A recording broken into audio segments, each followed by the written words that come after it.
आज हम डिस्कस करेंगे यूरिन फॉर्मेशन को। और यूरिन फॉर्मेशन के होते हैं 3 मेन स्टेप्स, ठीक ना। सबसे पहले क्या कौन सा स्टेप होता है? सबसे पहले जो स्टेप होता है वो होता है अल्ट्रा फिल्ट्रेशन, जिसको हम ग्लोमेरुलर फिल्ट्रेशन भी बोलते हैं। ग्लोमेरुलर फिल्ट्रेशन इसलिए बोल रहे होते हैं क्योंकि वो ग्लोमेरुलस में होता है। बेसिकली जो अल्ट्रा फिल्ट्रेशन होती है ना, वो ग्लोमेरुलस और वुमेन कैप्सूल में होता है। आपको पता है ग्लोमेरुलस और वुमेन कैप्सूल को हम कलेक्टिवली बोलते हैं मेल्फिजियन बॉडी, ठीक है।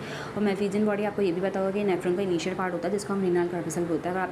अगर आपने पढ़ा हो कि नेफ्रॉन के 2 मेन पार्ट्स होते हैं, एक होता है रीनल कॉर्पस्कल और एक होता है रीनल ट्यूब्यूल। रीनल कॉर्पस्कल में मेल्फिजियन बॉडी आती है और रीनल ट्यूब्यूल्स में सारे ट्यूब्यूलर स्ट्रक्चर्स आ जाते हैं। आपको पता है ट्यूब्यूलर स्ट्रक्चर्स कौन कौन से होते हैं?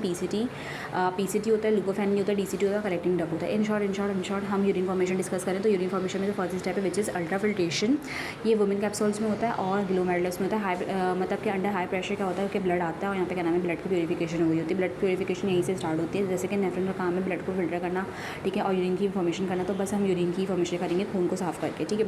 तो इन शॉर्ट हमने 2 स्टेप्स इसके पढ़ लिया। उसके बाद सिर्फ ये बात जाना था कि स्मॉल मॉलिक्यूल्स छनेंगे ग्लोमेरुलस में स्मॉल मॉलिक्यूल्स छनेंगे तो क्योंकि क्या नाम है यहाँ पे ना जो होल्स होते हैं ना बहुत छोटे छोटे होते हैं। स्मॉल मॉलिक्यूल जैसे क्या नाम है, वाटर का मॉलिक्यूल भी छोटा होता है, glucose, amino acid, salt, urea, ये सब छन जाएंगे यहाँ पे, ठीक है ना। और ये छनने के बाद जो फिल्ट्रेट बनेगा ना, यानी कि जो फिल्ट्रेट बनेगा, this filtrate is known as glomerular filtrate. उसको क्या बोलेंगे? Glomerular filtrate. अब जो लार्ज मॉलिक्यूल है जैसे प्रोटीन, आरबीसीज यानी कि रेड ब्लड सेल वगैरह, ये क्या नाम है, दे डू नॉट पास, ये पास नहीं हो सकते, ठीक है। उसके बाद सिलेक्टिव रीअब्जॉर्प्शन मेनली कहाँ होती है? पीसीटी में होती है। पीसीटी क्या होता है? हाईली कॉन्वोल्यूटेड स्ट्रक्चर होता है नेफ्रॉन का। Highly convoluted structure of nephron is known as PCT. PCT में अबाउट 89 to 90% क्या नाम है, क्या हो जाती है कि रीअब्जॉर्प्शन हो जाती है फिल्ट्रेट में से। जैसे कि यहाँ पे जो रीअब्जॉर्प्शन हो जाएगी एसेंशियल सब्सटेंसेस की, उन सब्सटेंसेस की जिनको बॉडी की नीड है, ठीक है ना। तो ये यहाँ पे अमीनो एसिड, वाटर और इलेक्ट्रोलाइट्स मैंने आपको पहले वाली वीडियो में बताया था, ये वो आयंस होते हैं जो कि आपकी बॉडी की मेंटेनेंस के लिए ज़रूरी होता है। तो ये सब छन जाएंगे, मतलब वापसी से back in to the blood stream हो जाएंगे, ठीक है। 99% क्या नाम है जो आपका फिल्ट्रेट होता है, यानी कि जो ग्लोमेरुलर फिल्ट्रेट, वो क्या नाम है, रीअब्जॉर्ब हो जाता है, ठीक है ना। उसके बाद क्या नाम है, ट्यूब्यूलर सिक्रेशन में क्या होता है? ट्यूब्यूलर सिक्रेशन में होता है कि ट्यूब्यूलर सिक्रेशन में क्या नाम है, डीसीटी यानी कि डिस्टल कॉन्वोल्यूटेड ट्यूब्यूल, और क्या नाम है ना आपका वो कलेक्टिंग डक्ट इन्वॉल्व होता है। अगर जिंदा distal convoluted tubule and collecting duct कहाँ होता है? डीसीटी में होता है और कलेक्टिंग डक्ट में होता है।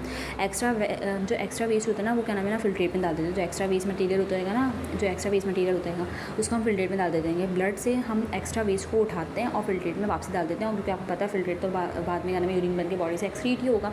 तो जैसे हाइड्रोजन आयन आपकी बॉडी को नीड नहीं रही, ठीक है। Potassium ion, ammonia, drugs and toxin, क्या hydrogen ion, potassium ion, ammonia, drugs and toxin helps maintain acid base balance. इसी तरीके से क्या नाम है, एसिड बेस बैलेंस भी मेंटेन करता है किडनी।